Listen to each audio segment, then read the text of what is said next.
Olá, sejam todos bem-vindos. Está começando mais um estudo da Palavra de Deus, mais um vídeo desta série sobre o Santuário Celestial, o centro de nossas esperanças. Estou aqui com o meu amigo Anderson, tudo bem com você? Tudo bem, Tiago. Saúdo a todos os que estão acompanhando esta série de estudos, que está muito interessante. Espero que Deus continue nos abençoando daqui para frente. Então, nos primeiros vídeos nós fizemos uma retrospectiva da evolução doutrinária sobre o Santuário Celestial, as 3 mensagens angélicas, e também nós vimos que várias pessoas fizeram oposição a essa doutrina adventista. Nós destacamos alguns vídeos, nós nos concentramos em estudar os argumentos contrários à posição adventista e também como responder estes argumentos. Nós nos focamos no livro de Hebreus, havia ali 9 objeções e também demos 9 respostas. Mas no final das contas, nós dissemos que, olha, somente com o livro de Hebreus fica 2 possibilidades, né? Alguns textos, é claro, que os críticos extraem mais do que o texto permite, mas alguns textos permitiriam 2 interpretações. Então é como se ficássemos empatados. 2 caminhos possíveis. Como vamos resolver esse impasse, Anderson? Tiago, é exatamente isso que acontece.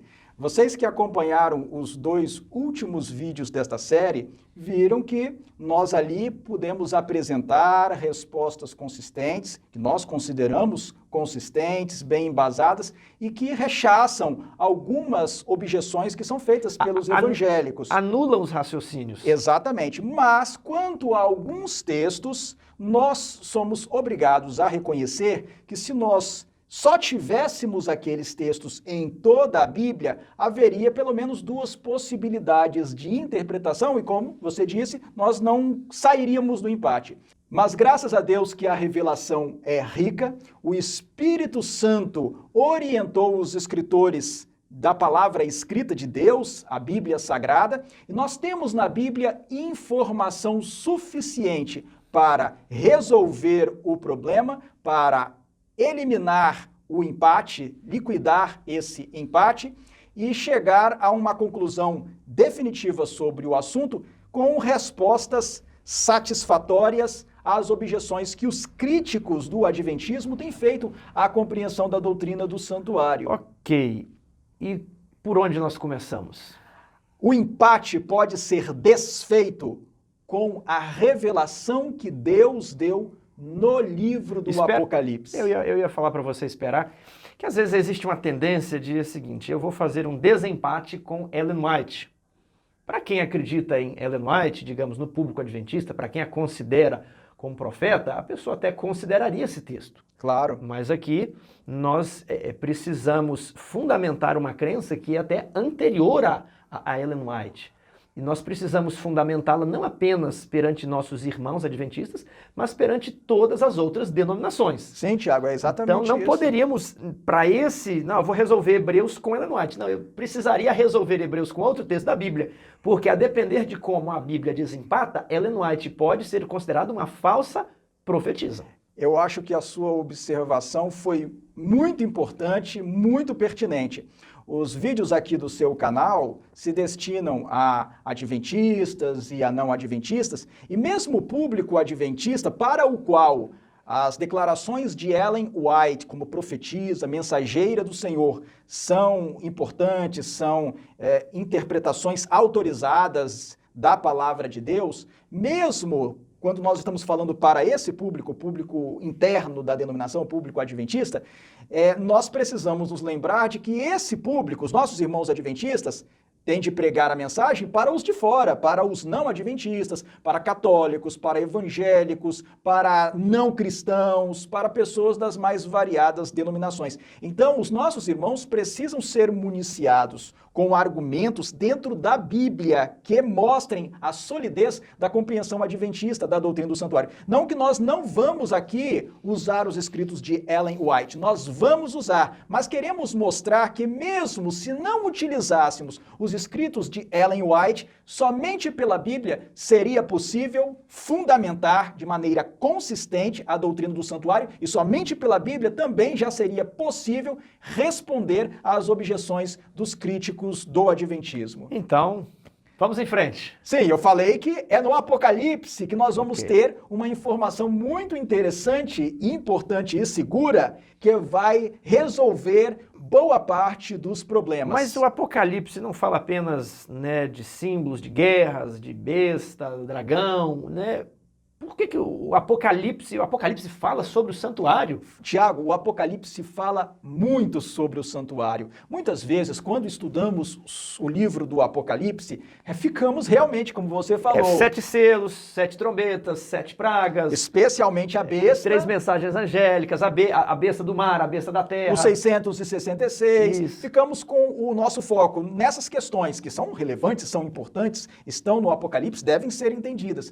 Mas existem outros aspectos que também merecem atenção e merecem ser compreendidos. E um deles é que o livro do Apocalipse contém um conjunto de coisas sobre o presente, sobre o futuro, da perspectiva do apóstolo João, coisas que foram mostradas para o apóstolo João, tendo como cenário, tendo como palco, Pano de fundo. tendo como pano de fundo o santuário. Tudo no Apocalipse se passa no santuário. Meu amigo, anote isso aí e preste muita atenção quando for ler o Apocalipse, que esse detalhe costuma ser passado, né? Você passa longe disso aí, não percebe, mas agora você nunca mais vai olhar o Apocalipse com outros olhos. Você precisa ver que o pano de fundo, onde as revelações foram feitas, foi aonde? No santuário. No santuário, Ok. exatamente. Santuário celestial, porque o terrestre já havia sido destruído. Bem, então, Tiago, vamos começar o nosso estudo do santuário em Apocalipse por Apocalipse capítulo 1. Vamos focar agora a nossa atenção em Apocalipse capítulo 1. Eu convido os que estão assistindo a este vídeo, acompanhando este estudo, a abrirem as suas Bíblias em Apocalipse capítulo 1, versículos 9 a 13. 9 a 13. Tiago, você poderia ler para nós, por favor? Vamos lá. Eu, João, irmão vosso e companheiro na tribulação, no reino e na perseverança, em Jesus, achei-me na ilha chamada Patmos, por causa da palavra de Deus e do testemunho de Jesus. Achei-me em espírito no dia do Senhor, e ouvi por detrás de mim grande voz, como de trombeta, dizendo: O que vês, escreve em livro e manda às 7 igrejas: Éfeso, Esmirna, Pérgamo, Tiatira, Sardes, Filadélfia e Laodiceia. Voltei-me para ver quem falava comigo, e voltado, vi 7 candeeiros de ouro, e no meio dos candeeiros, um semelhante a filho de homem, com vestes talares e cingido à altura do peito com uma cinta de ouro. João estava preso na ilha de Patmos em função de uma perseguição que o imperador Domiciano tinha desencadeado contra os cristãos. E estando lá na ilha de Patmos, como ele informa aqui no versículo 9, ele teve uma revelação, ele recebeu uma visão. E isso ele indica aqui no começo do versículo 10, quando diz: achei-me em espírito. Essa linguagem ocorre em outras partes e significa que ele teve um arrebatamento de sentidos. O Espírito Santo passou a projetar na mente dele coisas que não estavam no ambiente em que ele se encontrava. E ele teve essa visão no dia do Senhor, no dia de sábado. E o texto diz: e ouvi por detrás de mim grande voz como de trombeta. O ponto que eu quero destacar aqui, Tiago, é que, ao contrário do que algumas pessoas têm pensado, ao contrário daquilo em que alguns têm acreditado, no capítulo 1, João não diz que foi levado ao céu. Mas espera aí, e esses candeeiros aqui? Pois é, muitos de nossos irmãos, por falta de um conhecimento mais aprofundado, alguns talvez por falta de atenção, acabam associando esses candeeiros de ouro ao candelabro de 7 braços do santuário terrestre. Mas candeeiro não é candelabro, não?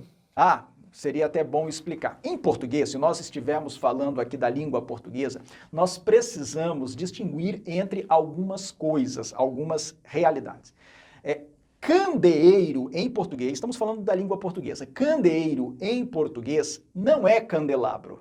As pessoas, por terem se distanciado da época em que esses itens eram mais usados, acabaram misturando as coisas. Candeeiro é uma lâmpada dos tempos antigos, uma lâmpada movida a óleo, em que uma lâmpada de querosene, como havia em muitos locais no Brasil, pode alguns ser anos atrás. uma lamparina. Uma lamparina, isso. Nos tempos antigos, o candeeiro era uma taça, muitas vezes feita de barro, podia ser feita de metal, em que se colocava um pavio. Essa taça era uma forma de lâmpada, lâmpada como a de Aladim, das histórias árabes, não é?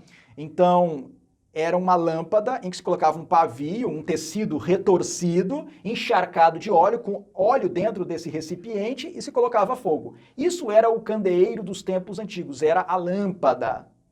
Candeeiro em si, a palavra candeeiro significa lâmpada.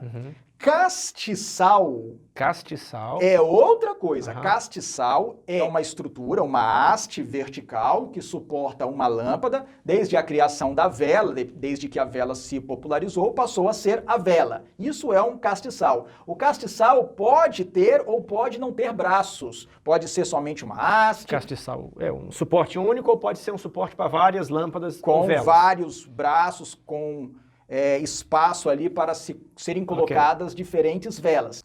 E existe também o candelabro. O candelabro já é uma estrutura com braços, sempre com braços. Há uma base e uma haste vertical que suporta braços laterais. Ele tem uma ramificação em braços sobre os quais são colocadas lâmpadas ou, mais comumente, já há bastante tempo, velas. Isso é o candelabro. O candelabro judaico é o candelabro que tem 7 braços. Não necessariamente um candelabro só pode ter 7 braços. O candelabro judaico tem 7 braços e recebe o nome de menorá. Então nós precisamos... Menorá em hebraico. Em hebraico. Nós temos que distinguir entre essas estruturas. Então, candeeiro é lâmpada. Castiçal. Suporte de lâmpada. Candelabro. Também é um suporte de lâmpada necessariamente com braços. Ok. Tá, mas qual que é o raciocínio que eu vejo que as pessoas fazem aqui? Elas leem candeeiro, entendem candelabro, pensam na menorá, que ficava no primeiro compartimento, e fazem a seguinte conexão. Olha, se Jesus estava aqui no meio dos 7 candeeiros, ela imagina os 7 braços do candelabro que ficava, da menorá, que ficava no santo, ela imagina Jesus no primeiro compartimento. Então isso aqui está Jesus no santuário. É mais ou menos esse raciocínio que é feito. E eles fazem essa confusão, e muitos irmãos nossos fazem essa confusão, e mesmo teólogos fazem essa confusão por causa do número 7. Como aqui é dito 7 candeeiros de ouro, eles logo são levados a pensar no candelabro de 7 braços do santuário terrestre, aquela estrutura que ficava no lugar santo. Mas uma coisa não tem nada a ver com a outra. João não viu um candelabro de 7 braços. Até porque... Outra confusão que às vezes é feita, a pessoa não imagina um candelabro com 7 braços, mas ele vai imaginar 7 candelabros. Sim, também algumas vezes imaginam 7 candelabros. Mas em nenhum momento o texto de Apocalipse capítulo 1 fala de 7 estruturas com braços, 7 hastes com braços, com ramificações. Isso não aparece aqui em Apocalipse capítulo 1. Não é isso e o que aparece? João viu. João, ele está na ilha de Patmos, e no capítulo 1 e nos capítulos 2 e 3, ele não sai da ilha de Patmos. Em nenhum momento ele diz ter saído da ilha de Patmos. O que ocorre aqui é o seguinte... Ele saiu em espírito. Ele diz que ele se achou em espírito, ele ficou em espírito, ou seja, ele ficou em visão, ele entrou em visão. É isso que o texto diz. Então ele não saiu, viajou, o espírito dele foi para outro lugar, não. Ele não fala. Ele entrou em êxtase na ilha de Patmos. Ele teve um êxtase, como Paulo e outros já tiveram. Paulo teve êxtase no templo, por exemplo, diz os Atos dos Apóstolos. João estava na ilha de Patmos e teve um êxtase. E ele ouviu por detrás dele uma voz forte como de trombeta. E quando ele olhou para trás, ele disse que viu 7 candeeiros de ouro, vamos dizer assim por enquanto. Na verdade, a tradução aqui não está muito boa.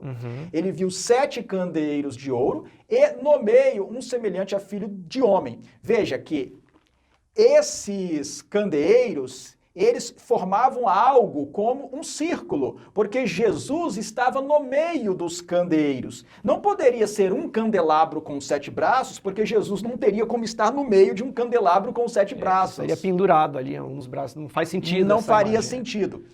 A rigor, João não fala aqui em Apocalipse capítulo 1 de 7 candeeiros. A palavra que João emprega em Apocalipse capítulo 1, versículo 12, por exemplo, é a palavra grega lyrnia. A palavra lyrnia não significa candeeiro, que é uma lâmpada. A palavra lyrnia significa suporte de candeeiro, pé de candeeiro, uma estrutura vertical que sustenta uma lâmpada, sobre a qual existe um candeeiro. Nós sabemos disso porque em outros textos do Novo Testamento, a palavra lyrnia é contrastada com uma palavra para lâmpada ou lamparina, lampião, alguma coisa assim. Vejam, por exemplo, Marcos capítulo 4, versículo 21. Também lhes disse: vem porventura a candeia para ser posta debaixo do alqueire ou da cama? Não vem antes para ser colocada no velador? Então, irmãos, a palavra candeia aqui é a tradução de lirnon. E a palavra velador é a tradução da palavra lyrnia. Então, a candeia aqui é lyrnos. Que é colocado na lirnia. Que é colocado na lirnia, que é o velador, que é o suporte de candeeiro. Tá, então você está pegando um outro texto na Bíblia, sim, do primeiro século, que vai utilizar os termos não no sentido de um candeeiro, mas no sentido de um suporte para a lâmpada. Exatamente. O que João viu, na verdade, como muito bem representou a Casa Publicadora Brasileira, naquela Bíblia ilustrada de criança. Ok. Existe ali uma ilustração de Jesus no meio de 7 suportes de lâmpada, 7 hastes verticais sobre as quais havia a lâmpada. Foi isso o que João viu, não tem nada a ver com o candelabro de 7 braços do santuário. E essa visão aqui que João teve, ela é muito significativa, porque no capítulo 1, versículo 20, é explicado o significado do que João viu. Então, peraí, 1:20. Quanto ao mistério das 7 estrelas que viste na minha mão direita e os 7 candeeiros de ouro, as 7 estrelas são os anjos das 7 igrejas e os 7 candeeiros são as 7 igrejas. Então veja bem, Tiago, o que acontece.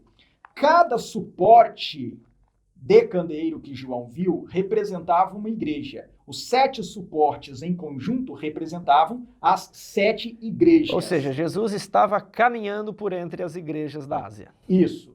Mas mais que isso, as igrejas em si não eram a luz. Elas estavam segurando a luz. Elas eram suportes da luz. A luz é Deus, a luz é Jesus, a luz é a palavra de Deus. Lâmpada para os meus pés é a tua palavra e luz para o meu caminho. Então, o que acontece? A igreja, ela ergue a luz, ela sustenta a luz. É como se a igreja fosse um farol em uma região escura, ela está ali iluminando aquele local. Ela é o suporte para a luz de Deus. Isso, ela sustenta, ela faz erguer a luz de Deus, que é a palavra de Deus, que ilumina o mundo.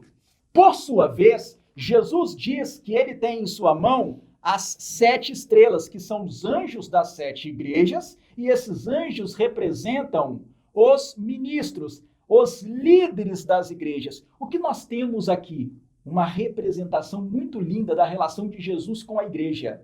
A igreja não é a luz. A igreja faz brilhar a luz de Deus ao mundo. Jesus conserva a liderança da igreja, que são os anjos das 7 igrejas, em suas mãos. E Jesus anda em meio aos pés de candeeiro, que são as igrejas, velando, cuidando da sua igreja, tomando conta da sua igreja. Esse é o significado básico, é claro que nós poderíamos extrair várias lições daqui, mas esse é o significado básico da cena que João viu no capítulo 1. Mas o que eu quero ressaltar aqui é que no capítulo 1, João está na ilha de Patmos. João não foi levado para o céu, João não está no santuário celestial e João não está vendo o candelabro do santuário celestial. Mas você havia dito que no livro do Apocalipse nós vamos encontrar o santuário, que o pano de fundo do Apocalipse é o santuário, mas no capítulo 1 já não apareceu. Não, no capítulo 1, o santuário celestial não aparece. João está em Patmos, ele está na terra. Só depois é que ele será levado ao céu. Então vamos agora avançar em nossa leitura e vamos para Apocalipse capítulo 4. Tiago, eu peço para você que nos ajude lendo, por favor, Apocalipse capítulo 4, versículos 1 e 2. Depois destas coisas, olhei, e eis não somente uma porta aberta no céu, como também a primeira voz que ouvi, como de trombeta ao falar comigo, dizendo: sobe para aqui, e te mostrarei o que deve acontecer depois destas coisas. Imediatamente eu me achei em espírito, e eis armado no céu um trono, e no trono alguém sentado. Veja bem, Tiago, se no capítulo 1, João já tivesse sido levado ao céu, o que é dito aqui no versículo 1 e no versículo 2... Não faria sentido. Não faria sentido. Aqui, o capítulo 4, verso 1 e 2, traz essa informação, falando de maneira objetiva e técnica, para contrastar com o capítulo 1. Aqui, ele...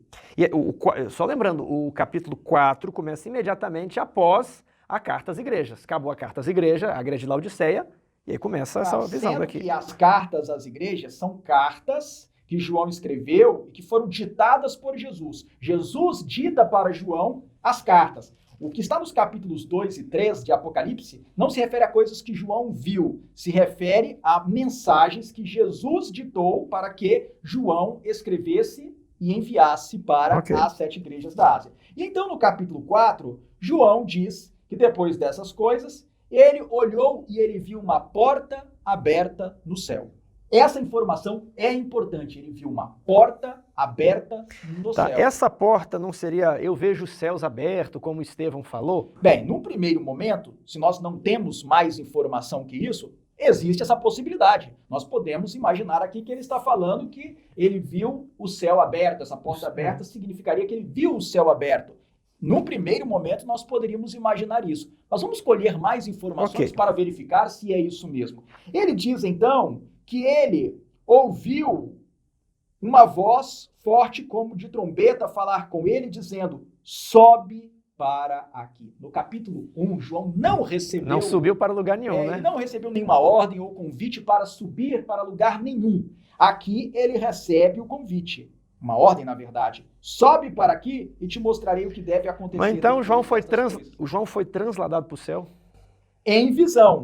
O corpo dele ficou em Patmos. Isso. Ele não foi levado fisicamente para o céu. É interessante que no capítulo 1 ele se achou em espírito, mas não é dito que ele foi para lugar nenhum. Não, ele estava simplesmente em êxtase, vendo coisas que não existiam realmente naquele local, mas que o Espírito Santo estava projetando na mente dele. Aqui ele olha, vê uma porta aberta no céu, depois uma voz que chama, para ele subir e aí ele fala, achei-me em espírito e eis armado no céu. Então ele sobe em espírito para dentro dessa porta. Exatamente. João agora, ele é levado em espírito para o céu, ou seja, o seu corpo ficou na terra, mas a sua mente estava agora vendo coisas que o Espírito Santo estava projetando na mente dele, ele estava vendo a realidade celestial. E ele diz que ao subir ao céu, passar por aquela porta, ele viu um trono. E no trono, alguém sentado. Muito bem, vamos agora avançar. Ele diz que ao redor desse trono, ele viu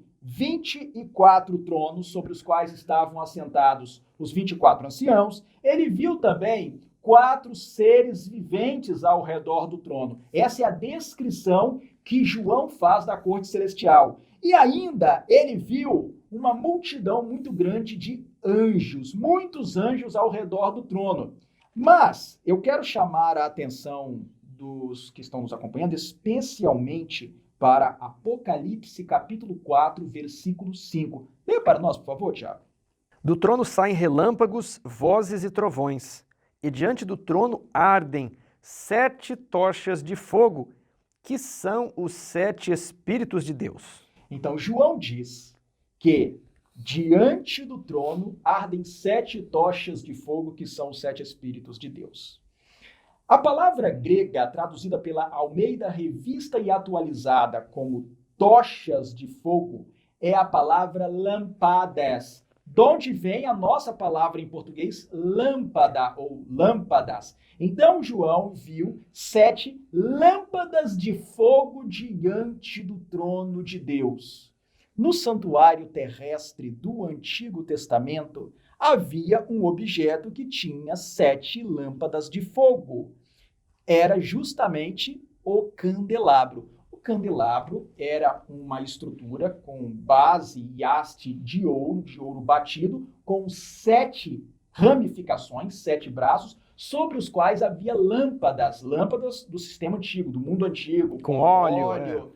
Era assim que o fogo era mantido aceso. Então, dentro do santuário, no lugar santo, primeira divisão do tabernáculo terrestre, do santuário terrestre, havia o candelabro com 7 lâmpadas. Bem, Moisés tinha recebido ordem de Deus de fazer o tabernáculo terrestre, o tabernáculo do deserto, conforme o modelo que ele tinha visto no monte. Em Hebreus capítulo 8, versículo 5 diz, os quais ministram em figura, a palavra figura indica cópia, e sombra quer dizer uma prefiguração, então os quais ministram em figura e sombra, em cópia simbólica das coisas celestes, assim como foi Moisés divinamente instruído quando estava para erguer o santuário, dizendo, vê que faças todas as coisas de acordo com o modelo que te foi mostrado no monte. Pois bem, aqui nós temos em Apocalipse capítulo 4, versículo 5, o grande original que existe no céu, do qual o candelabro que havia na terra era uma cópia. Então existe diante do trono de Deus 7 lâmpadas de fogo, que são os 7 Espíritos de Deus, indicam a presença do Espírito Santo de Deus, e que são o grande original do candelabro que existia na terra. Então vamos fazer aqui um contraste. No capítulo 1, ele viu, a palavra está lá, é candeeiro, mas é um pé de candeeiro, um suporte. De candeeiro, é a palavra lirnia. Aqui a palavra é tochas de fogo. É a palavra lampadas no grego. No grego. Okay. São coisas diferentes. O que eu mais acho interessante aqui é que, enquanto que os 7 pés de candeeiro lá do capítulo 1 eram as 7 igrejas, aqui essas 7 tochas de fogo são os 7 Espíritos de Deus. Me pareceu um contraste bem evidente aqui. Claro contraste. No capítulo 1, lirnia, os 7 suportes de candeeiro representam as igrejas. As 7 lâmpadas de fogo representam o Espírito Santo, porque no Espírito Santo a luz verdadeira de Deus. E os 7 suportes de candeeiro estavam na terra, ao passo que as 7 lâmpadas de fogo ardem diante do trono de Deus no céu. Então aqui parece estar bem evidente uma referência à menorá, ao candelabro utilizado ali que você já fez referência, né? Agora, um outro detalhe é que muitas vezes aparece aqui no Apocalipse, né? 7 candeeiros, e a pessoa mistura candeeiro com ou seja, focos de luz, e ele já faz uma associação, ó, 7, isso é Espírito Santo. Mas no capítulo 1 está claro que não é o Espírito Santo. A referência ao Espírito Santo aparece aqui no capítulo 4. Exatamente. Pois bem, então aqui nós já temos, Tiago, a primeira forte evidência de que o ambiente que João está descrevendo é o ambiente da menorá. É o ambiente da menorá, ou seja, é o lugar santo do santuário celestial. Apocalipse capítulo 4 está descrevendo o lugar santo do santuário celestial. Mas vamos com calma, vamos construindo esse raciocínio, porque eu sei que os que estão nos acompanhando agora podem já ter pensado em várias coisas, podem já ter imaginado várias ideias e alternativas interpretativas, mas vamos construir o raciocínio com calma. A partir do texto. A partir do texto, okay. Exatamente aquilo que está no texto. Avançando, nós chegamos ao capítulo 5, em que João disse que à direita daquele ser que estava assentado no trono, que é Deus, o Pai, havia um livro escrito por dentro e por fora, de todo selado com 7 selos. Então havia um livro dos tempos antigos, era um rolo, e ele estava escrito por dentro e por fora, E ele estava selado ou lacrado com 7 selos. 7 lacres. Lacres, exatamente. E João observou que não havia ninguém, nem no céu, nem na terra, nem embaixo da terra, que era digno de desatar os selos e abrir o livro. Ele percebeu isso e ele começou a chorar. E aí, nesse momento, diz o texto de Apocalipse, capítulo 5, versículo 5, o seguinte. Leia para a gente, por favor. Todavia, um dos anciãos me disse, não chores, eis que o leão da tribo de Judá, a raiz de Davi, venceu para abrir o livro e os seus 7 selos. Muito bem. Então, um dos anciãos, um daqueles 24 anciãos, falou para João, você não precisa chorar porque o leão da tribo de Judá, a raiz de Davi, venceu e ele tem dignidade para desatar os selos e abrir o livro, ter acesso ao conteúdo desse misterioso livro. Nós não vamos aqui tratar do que seja esse livro, qual seja o conteúdo desse livro, não é o propósito do nosso estudo de hoje. Mas depois que o ancião disse isso para João, o que foi que João viu em seguida? Tiago, leia para nós, por favor, o versículo 6. Então, vi no meio do trono e dos 4 seres viventes, e entre os anciãos de pé, um cordeiro, como tinha sido morto. Ele tinha 7 chifres, bem como 7 olhos, que são 7 Espíritos de Deus enviados por toda a terra. Então, logo em seguida, João viu um cordeiro como tendo sido morto. E esse cordeiro estava em pé, estava vivo, e ele vai ao ser que estava sentado no trono, recebe o livro e há uma aclamação, ele é adorado, exaltado, e em seguida o cordeiro começa a desatar os selos. E aí a gente entra no capítulo 6. Ele desata o primeiro selo, aparece uma cena. Ele desata o segundo selo, aparece outra cena. E assim sucessivamente. Bem, o que nós queremos indicar aqui? Que até agora nós temos o trono de Deus, nós temos diante do trono de Deus 7 lâmpadas de fogo, que são o original do candelabro do santuário terrestre, e nós temos os 24 anciãos, nós temos os 4 E o cordeiro? E o cordeiro que está nesse mesmo ambiente. Peraí, o cordeiro está no mesmo ambiente do trono de Deus. Exatamente. Aqui no 6 diz assim, então vi no meio do trono Exatamente. o cordeiro no meio do trono. Exatamente, ele está no mesmo ambiente do trono e diante do trono estão 7 lâmpadas de fogo que são o candelabro, que são uma evidência de que aquele ambiente é o ambiente do lugar santo, a primeira divisão do santuário. Ok. Mas, Tiago, eu sei que alguns que estão nos vendo, estão assistindo ao estudo, devem estar pensando, bem, mas o trono não deveria estar no Santíssimo? Alguns podem estar pensando nisso, mas nós vamos chegar a esse ponto. Ainda vamos chegar a esse ponto. Outros devem estar pensando o seguinte, olhe, mas, na verdade, aquilo ali é tanto o santo quanto o Santíssimo. O trono está no Santíssimo, o candelabro, as 7 lâmpadas de fogo estão no santo. E não existe cortina, então, né? Não existe cortina, não existe separação. Alguns podem estar pensando assim, mas vamos avançar no raciocínio. Não tome suas conclusões ainda. Nós queremos construir com os elementos objetivos do texto.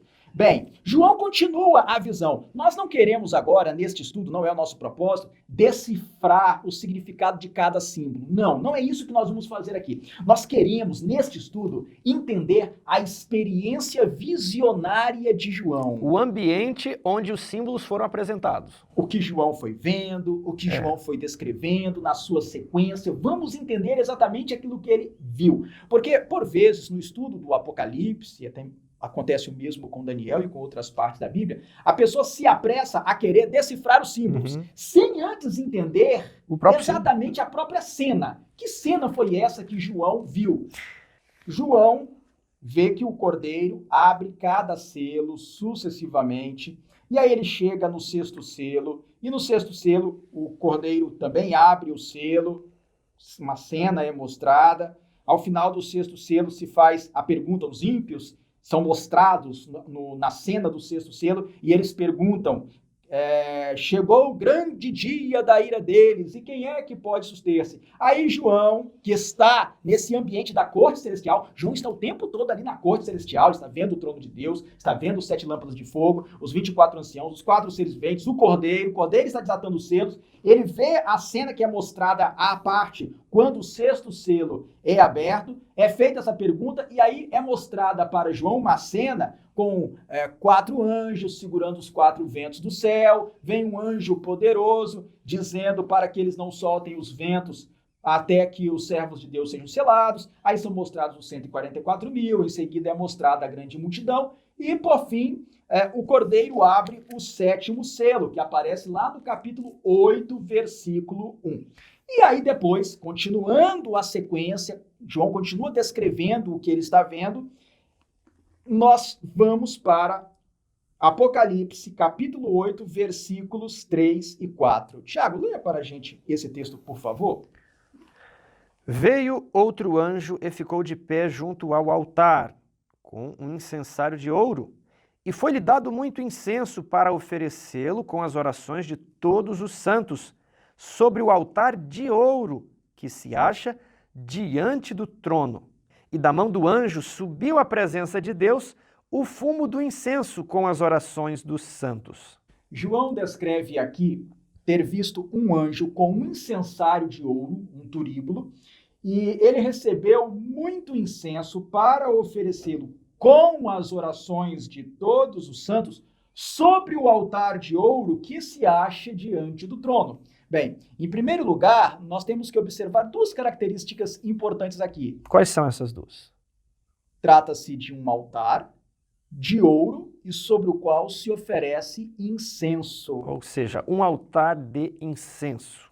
E que é de ouro. E que é de ouro. No santuário terrestre do Antigo Testamento, havia 2 altares. O altar dos holocaustos, que era feito de bronze e ficava no pátio, e o altar de incenso, que era feito de ouro, era revestido de ouro. Então, aqui, nós estamos diante do grande original que existe no santuário celestial, do altar de ouro que existia na terra. O altar de ouro, que era o altar de incenso, ficava no lugar santo, a primeira divisão do santuário terrestre, o primeiro compartimento do santuário terrestre. Portanto, João está mencionando aqui mais um item, mais um móvel do lugar santo. Ele já tinha falado das 7 lâmpadas de fogo, que são o candelabro, e ele falou agora aqui do altar de ouro, que é o altar de incenso. 2 móveis do lugar santo do santuário celestial. Tudo vai fazendo sentido. No primeiro momento, a gente fica assim, muito animado. Puxa, finalmente aqui eu estou tendo acesso ao santuário celestial. Estou vendo como é. Alguém entrou lá em espírito e viu está escrevendo. Muito interessante. Agora, o segundo é uma reflexão. Espera aí. Né? Tem o candelabro, o altar de incenso, mas tem um trono aqui. O que esse trono está fazendo perto do candelabro e perto do altar de incenso? Nós vamos chegar a esse ponto, mas vamos firmar melhor a nossa identificação do ambiente de que João está falando. Ok. Vamos para Apocalipse capítulo 9, versículo 13. Mas antes de ler o verso, vejamos que João disse ter visto 7 anjos que se acham em pé diante de Deus, e aos quais foram dadas 7 trombetas, e eles se prepararam para tocar. Isso nós lemos em Apocalipse capítulo 8, no versículo 2, e depois no versículo 6. E aí o primeiro anjo toca a sua trombeta, acontece algo, depois o segundo anjo também toca a sua trombeta, acontece mais alguma coisa, e os anjos vão tocando sucessivamente as trombetas. Após o anjo tocar a 6ª trombeta, também algo em especial vai acontecer. Mas nós queremos observar aqui o ambiente que João menciona ao falar do toque da 6ª trombeta. Apocalipse capítulo 9, versículo 13. O 6º anjo tocou a trombeta e ouvi uma voz procedente dos 4 ângulos do altar de ouro que se encontra na presença de Deus. Revelador esse texto. Ele menciona o altar de ouro que se encontra na presença de Deus. É o altar de incenso mesmo que tinha sido referido ali no capítulo 8, versículo 3. Então, fica confirmado aqui que João está mencionando móveis do lugar santo do santuário celestial. Mas antes de avançar, Tiago, eu gostaria de resumir a seguinte ideia. João viu uma porta aberta no céu. Ele não viu uma porta se abrindo no céu. Lá em Apocalipse, capítulo 4, versículo 1, ele vê uma porta aberta. Ela já está aberta. Ele vê a porta aberta, ela já estava aberta. Será que essa porta não seria a entrada para o santo? Aquele véu aquela porta, aquela cortina que fazia, que fechava ali o primeiro compartimento do pátio, né? Nós vamos chegar a esse ponto. O fato é que ele viu uma porta aberta. E ao subir ao céu, passar por essa porta, ele viu o trono de Deus, 24 anciãos com seus tronos, 4 seres viventes, e ele vê 7 lâmpadas diante do trono. Depois, agora, ele menciona o altar de ouro, que é o altar de incenso. Ele menciona esses móveis que são móveis próprios do lugar santo do santuário, da primeira divisão do santuário. Mas ele ainda aqui não fez menção da Arca da Aliança. Ele não mencionou a Arca da Aliança. Ele mencionou 7 lâmpadas de fogo, mencionou altar de incenso, que é o altar de ouro, mas não mencionou a Arca da Aliança. E aí, depois do toque da 6ª trombeta, ele vê também a cena do anjo forte, que tinha um livrinho. João pega esse livrinho, come. Isso é já o capítulo 10. Isso, é doce na boca, amargo ao estômago. E depois nós chegamos ao capítulo 11, João recebe um caniço semelhante a uma vara e também a ordem de medir o santuário de Deus, o seu altar e os que naquele adoram. E aí, em seguida, ele vê a cena das 2 testemunhas de luto que profetizam durante 1260 dias, mas depois são mortas. E aí sim, nessa sequência visionária, João está descrevendo em sucessão as coisas que ele foi vendo na sua visão. E chegamos à 7ª trombeta, que está aí em Apocalipse, capítulo 11, versículo 15. O 7º anjo tocou a trombeta e houve no céu grandes vozes dizendo: o reino do mundo se tornou de nosso Senhor e do seu Cristo, e ele reinará pelos séculos dos séculos. Pronto, chegamos aqui ao momento da 7ª trombeta. E aí nós temos Apocalipse capítulo 11, o verso 15, o verso 16, o verso 17, o verso 18. E então nós chegamos ao precioso verso 19, Apocalipse capítulo 11, versículo 19. O que diz, Tiago, Apocalipse 11, 19? Abriu-se então o santuário de Deus que se acha no céu, e foi vista a arca da aliança no seu santuário, e sobrevieram relâmpagos, vozes, trovões, terremoto e grande saraivada. Tiago, observe só o que acontece aqui. Até Apocalipse capítulo 11, versículo 18, João já tinha visto o trono, já tinha visto 7 lâmpadas de fogo, as 7 lâmpadas, o original do candelabro, já tinha mencionado altar de incenso, que é o altar de ouro, mas não tinha falado de Arca da Aliança, não tinha mencionado a Arca da Aliança. Tinha falado de trono, tinha falado de 7 lâmpadas de fogo, tinha falado de altar de ouro, que é altar de incenso. Móveis que são próprios do lugar santo do santuário, mas não tinha falado da Arca da Aliança. E, todavia, ele tinha dito que a porta estava aberta. Apocalipse, capítulo 4, versículo 1, diz que ele viu uma porta aberta lá no céu. Lá dentro do céu havia uma porta aberta. Passando por essa porta, ele viu um ambiente em que havia 7 lâmpadas de fogo e altar de ouro, que é o altar de incenso. Mas até Apocalipse, capítulo 11, versículo 18, na sua experiência visionária, na sua descrição da visão, ele não tinha mencionado a Arca da Aliança. Mas só um momento, se aquele primeiro compartimento tem os móveis do lugar santo, por que aqui diz que então abriu-se o santuário? Né? Aquela porta não seria do santuário? Por que diz aqui abriu-se o santuário? Porque o santuário tem 2 portas. Porque existem 2 portas. Aqui o texto diz: abriu-se então o santuário de Deus que se acha no céu, e foi vista a Arca da Aliança no seu santuário. Quer dizer que até então João tinha descrito o lugar santo do santuário celestial. Mas agora ele faz referência à abertura do Santíssimo, porque ele diz: abriu-se então o santuário de Deus que se acha no céu, e foi vista a Arca da Aliança no seu santuário. Até aqui Ele não tinha visto a Arca da Aliança, mas ao abrir-se o santuário de Deus, foi vista a Arca da Aliança. Isso significa que o versículo 19 se refere à abertura do lugar santíssimo. É impossível concluir de outra maneira, senão essa, de que o capítulo 11, versículo 19, faz referência aqui à abertura do Santíssimo, porque ao se abrir o santuário de Deus que se acha no céu, quando ele anuncia que o santuário de Deus se abriu, ele diz, e foi vista a Arca da Aliança no seu santuário. A Arca da Aliança que até aquele momento ele não tinha visto, a Arca da Aliança que até aquele momento ele não tinha descrito. Então, no capítulo 4, verso 1,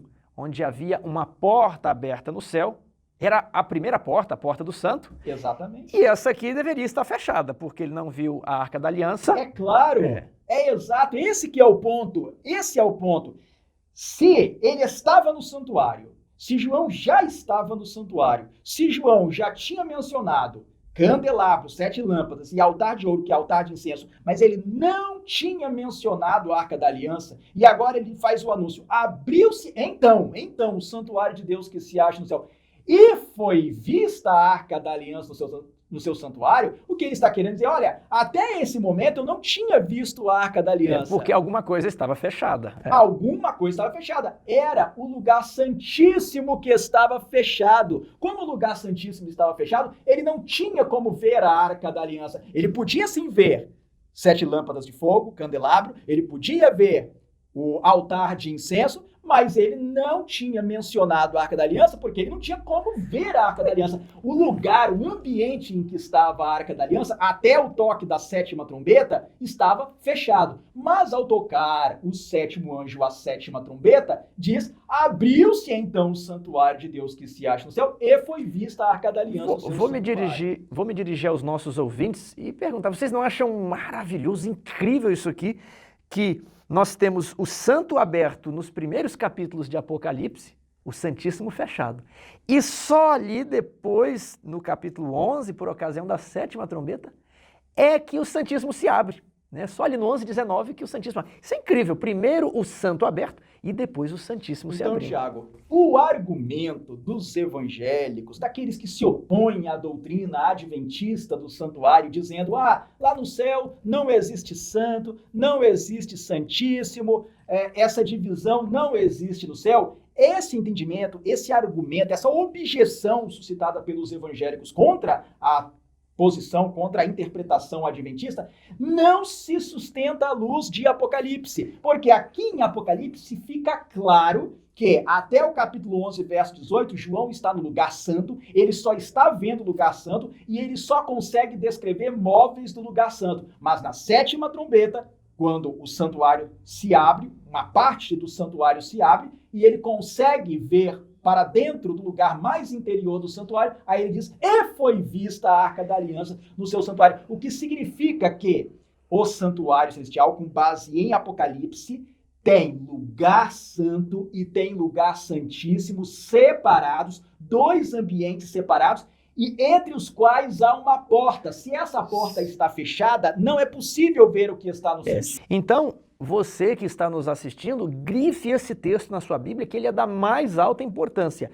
Inclusive, se possível, memorize Apocalipse, capítulo 11, verso 19. Na verdade, Tiago, eu já verifiquei os escritos de vários teólogos, de diferentes correntes religiosas, de diferentes denominações, e nenhum consegue superar o argumento de Apocalipse. Nenhum teólogo consegue superar o argumento de Apocalipse, mostrando uma clara divisão entre o lugar santo e o lugar santíssimo do santuário celestial. Alguns costumam dizer, né?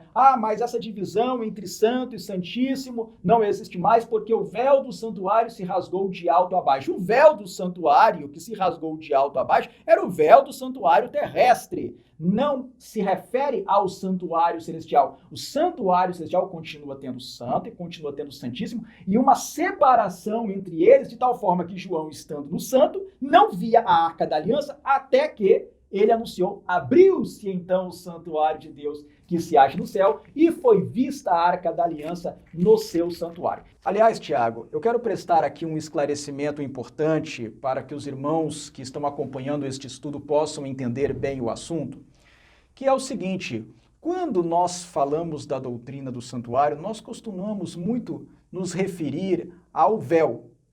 Nós falamos do véu de entrada para o lugar santo, do véu que separava o lugar santo do lugar santíssimo, porque nós temos em mente o tabernáculo do deserto. O santuário lá no deserto era uma tenda, era apenas uma tenda. E por isso, aquilo que separava o átrio do lugar santo era um véu. E o que separava o lugar santo do lugar santíssimo era outro véu, o segundo véu. Eram apenas véus. Mas no templo de Jerusalém, que não era uma tenda, era um edifício feito de pedras, a realidade era outra. Lá no templo de Jerusalém, além do véu que dava entrada para o santo e além do véu que separava o santo do santíssimo, havia também portas. Portas mesmo, portas com dobradiças. Vamos ver isso na Bíblia, vamos ver a demonstração disso nas Escrituras? Diga o texto. Vejamos aí, por exemplo, o texto de 1º livro de Reis, capítulo 7, versos 48 a 50. Também fez Salomão todos os utensílios do santo lugar do Senhor, o altar de ouro e a mesa de ouro, sobre a qual estavam os pães da proposição, os castiçais de ouro finíssimo, 5 à direita, 5 à esquerda, diante do Santo dos Santos, as flores, as lâmpadas e as espevitadeiras também de ouro. Também as taças, as espevitadeiras, as bacias, os recipientes para incenso e os braseiros de ouro finíssimo, as dobradiças para as portas da casa interior, para o Santo dos Santos, e as das portas do lugar santo do templo, também de ouro. No templo de Jerusalém, além de existir um véu na entrada do lugar santo, havia portas. Havia portas na entrada do lugar santo, com dobradiças e tudo. Também, separando o santo do santíssimo, além de existir o véu, existiam portas com dobradiças e tudo. Então, é por isso que aqui em Apocalipse, na entrada do lugar santo, existe uma porta. E na entrada do lugar santíssimo existe outra porta, porque o templo de Jerusalém também foi feito de acordo com um modelo revelado por Deus. Davi entregou para Salomão a planta do templo. E esse templo não foi feito com base na mera criatividade humana. Do talento, não, arquitetônico de Salomão. O templo de Jerusalém tinha semelhanças, mas também tinha diferenças do tabernáculo do deserto, em relação ao tabernáculo do deserto. Mas essas diferenças não decorreram da mera engenhosidade, criatividade de Davi, quando preparou a planta que entregou para Salomão. Não, tudo isso foi inspirado por Deus, conforme o modelo do santuário celestial. O tabernáculo do deserto teve que ser mais simples, porque tinha que ser um santuário portátil, um santuário móvel que pudesse ser desmontado e montado a cada peregrinação. Mas quando eles se estabeleceram em Canaã, e já na época da monarquia, Salomão edificou um templo, um edifício em Jerusalém. Esse templo era maior, mais complexo, seguia aquele mesmo padrão do santuário do deserto, mas tinha alguns elementos a mais, alguns elementos diferentes, feito segundo a inspiração divina e conforme o templo de Deus no céu. Então, o templo de Deus no céu, o santuário celestial, tem a porta do santo e a porta do santíssimo. No capítulo 4, versículo 1, a porta do lugar santo já estava aberta e João entra por ela e contempla o lugar santo do santuário celestial. A porta do santíssimo estava fechada, por isso ele não conseguia ver a Arca da Aliança, mas ao tocar da 7ª trombeta, ao soar da 7ª trombeta, quando então o santuário foi aberto naquilo em que ele estava fechado, aquele compartimento do santuário celestial estava fechado, se abriu, João pôde ver a Arca da Aliança. Esse raciocínio que eu acabo de apresentar aqui, ele é um raciocínio técnico, objetivo, pautado na descrição objetiva que João faz do santuário celestial conforme a sua visão, e esse raciocínio tem amparo no espírito de profecia. Eu vou ler aqui o texto de O Grande Conflito. Os lugares santos do santuário celeste são representados pelos 2 compartimentos do santuário terrestre.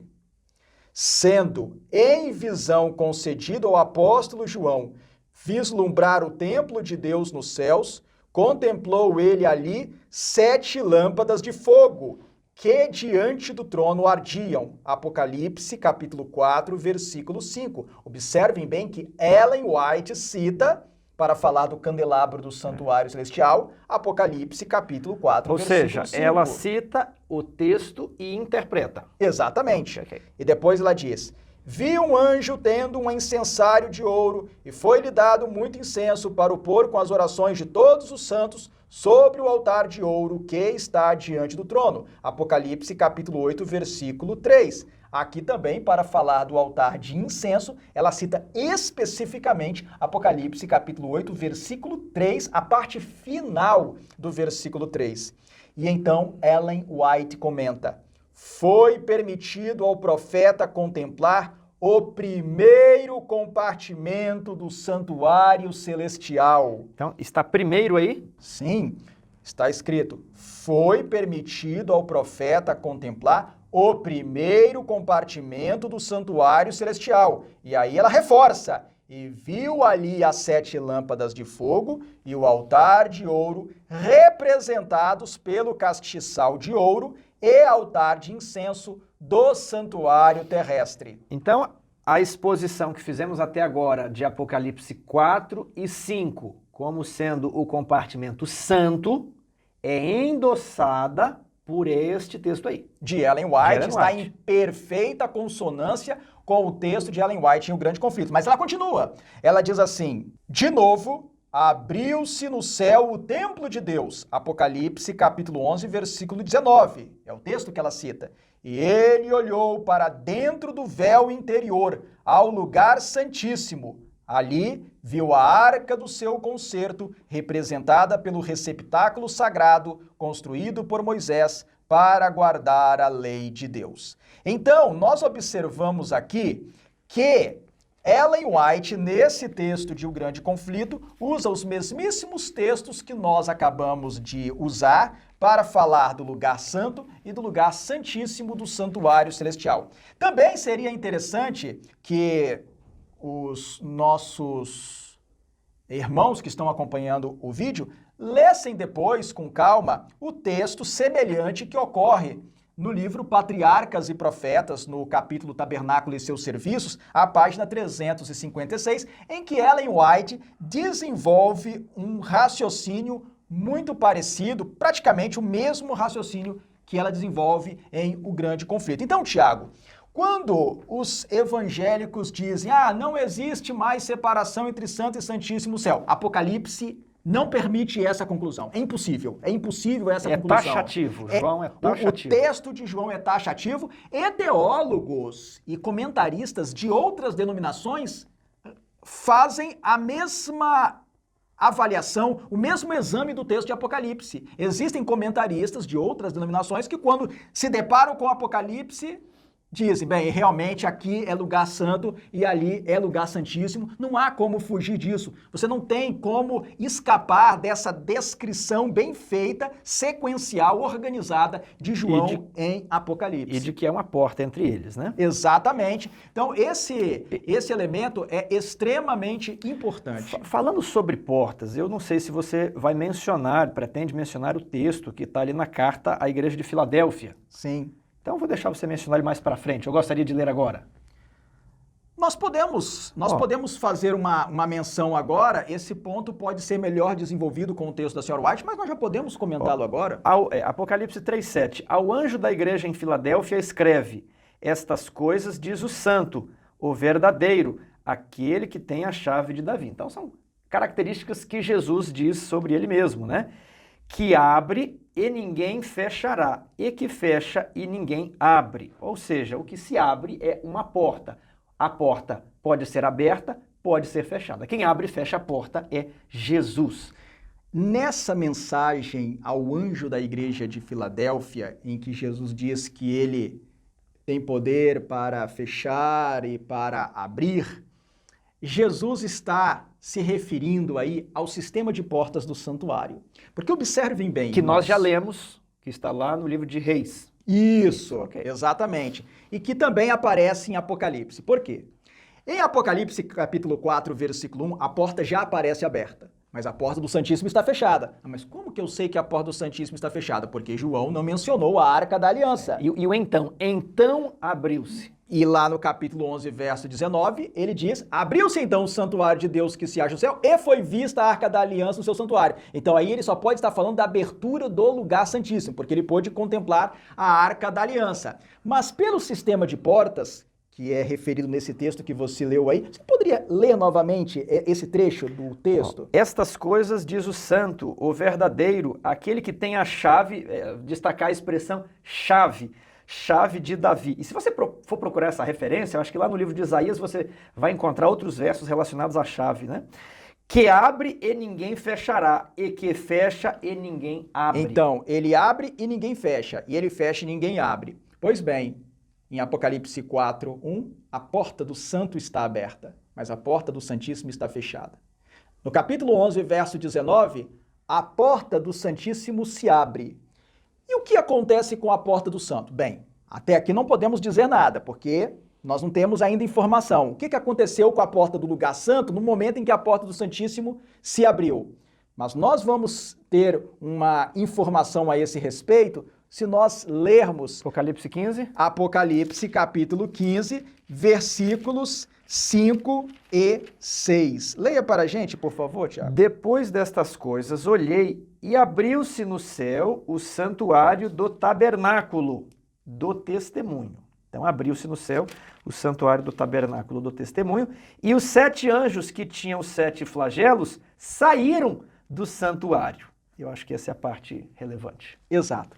Aqui ele está falando da saída dos anjos que têm as 7 últimas pragas. Tá, então, lá em Apocalipse 11, 19, abriu-se a porta do Santíssimo. Abriu-se e João viu a arca. Isso. Aqui usa uma expressão semelhante, né? Abriu-se e os anjos saíram. Exato. Mas essa primeira porta estava aberta no 4:1 quando João entrou.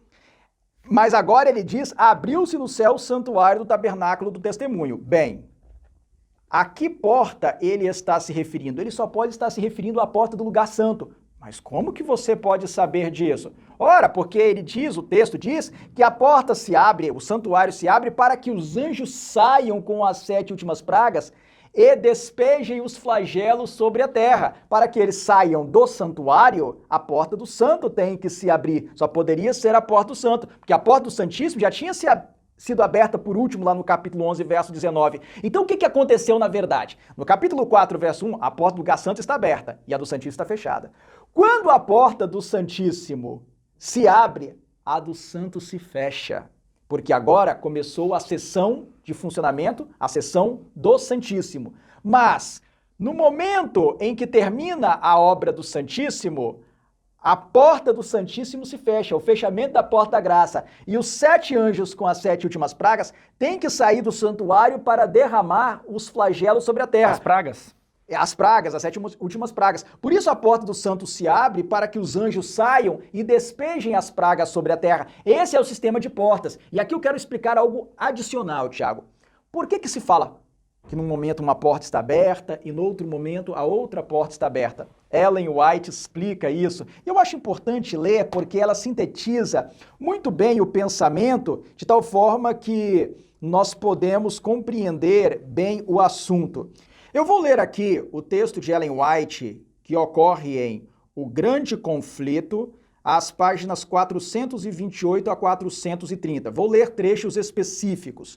Ela diz o seguinte: no cerimonial do santuário terrestre, que conforme vimos é uma figura do serviço no santuário celestial, quando o sumo sacerdote no dia da expiação entrava no lugar santíssimo, cessava o ministério no primeiro compartimento. Deus ordenara, e nenhum homem estará na tenda da congregação, que é o lugar santo, quando ele entrar a fazer propiciação no santuário, aqui o lugar santíssimo, até que ele saia. Levítico capítulo 16, versículo 17. Assim, quando Cristo entrou no lugar santíssimo para efetuar a obra final da expiação, terminou seu ministério no primeiro compartimento. Mas, quando o ministério no primeiro compartimento terminou, iniciou-se o do segundo compartimento.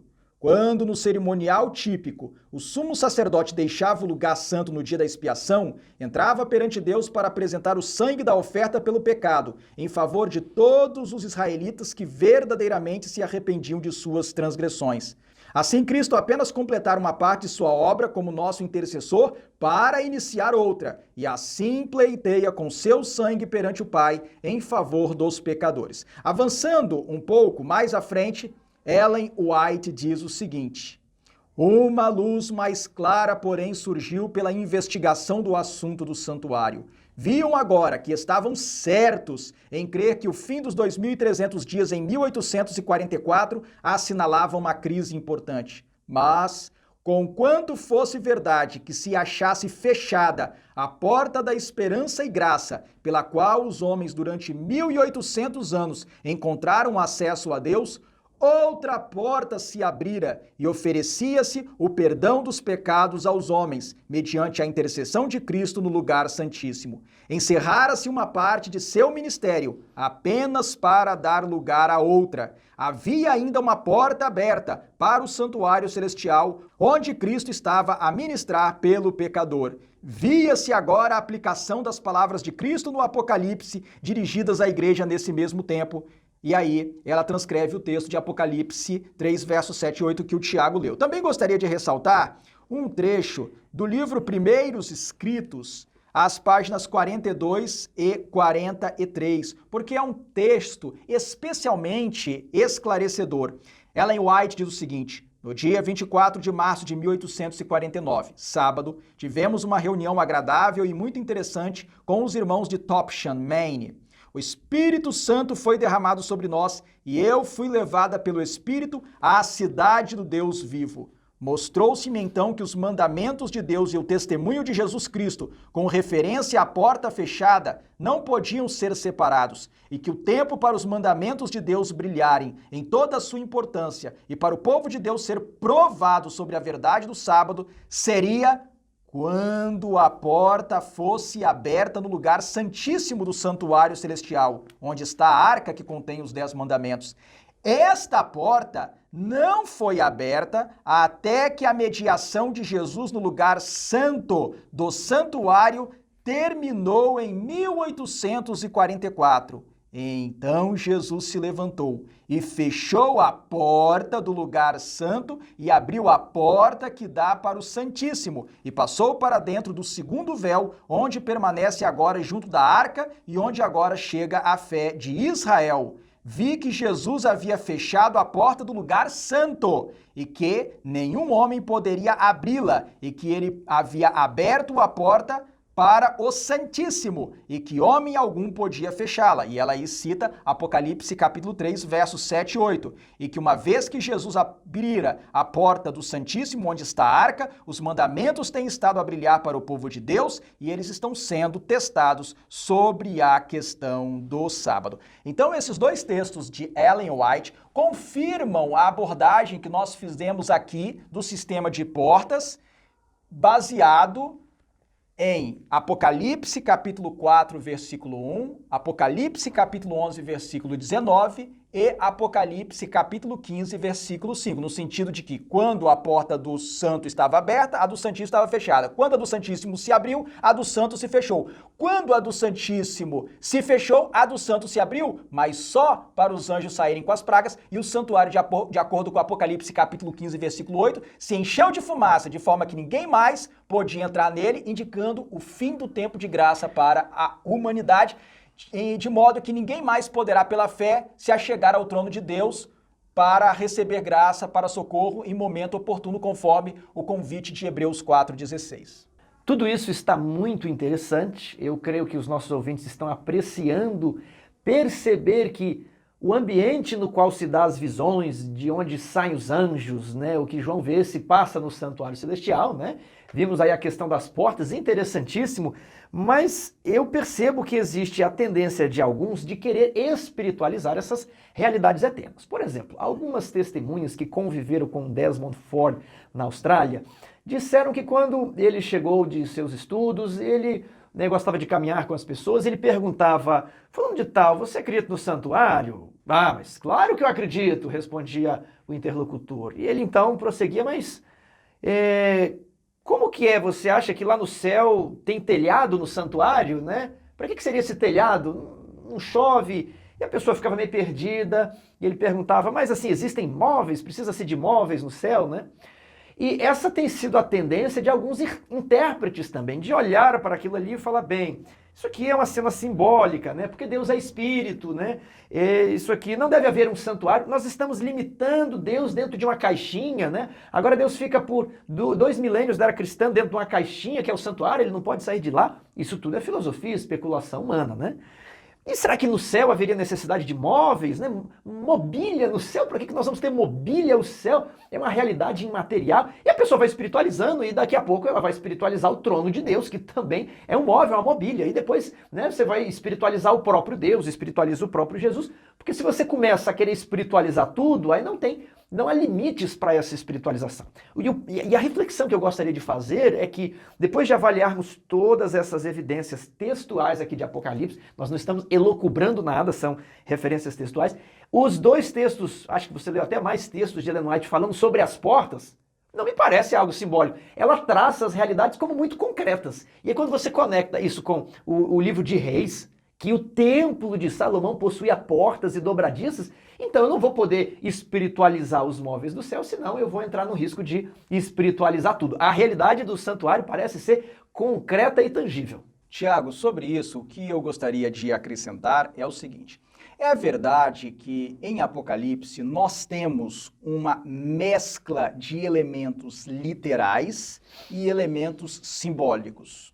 Todos reconhecem isso. Nós percebemos aqui essa mistura em ambientes literais, seres simbólicos ou itens simbólicos são referidos. Isso é fato, isso é percebido em Apocalipse.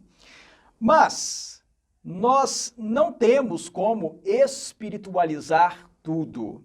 Porque se nós formos espiritualizar tudo, nós não teremos limites, que foi o que você disse. Se eu começar a pensar, bem, não precisamos de móveis no santuário. Então existe o santuário, mas sem móveis. Os móveis representam realidades espirituais, abstratas. Ideias. Aí daqui a pouco eu vou espiritualizar o santuário. Bem, não precisamos do santuário, o santuário representa a proximidade com Deus.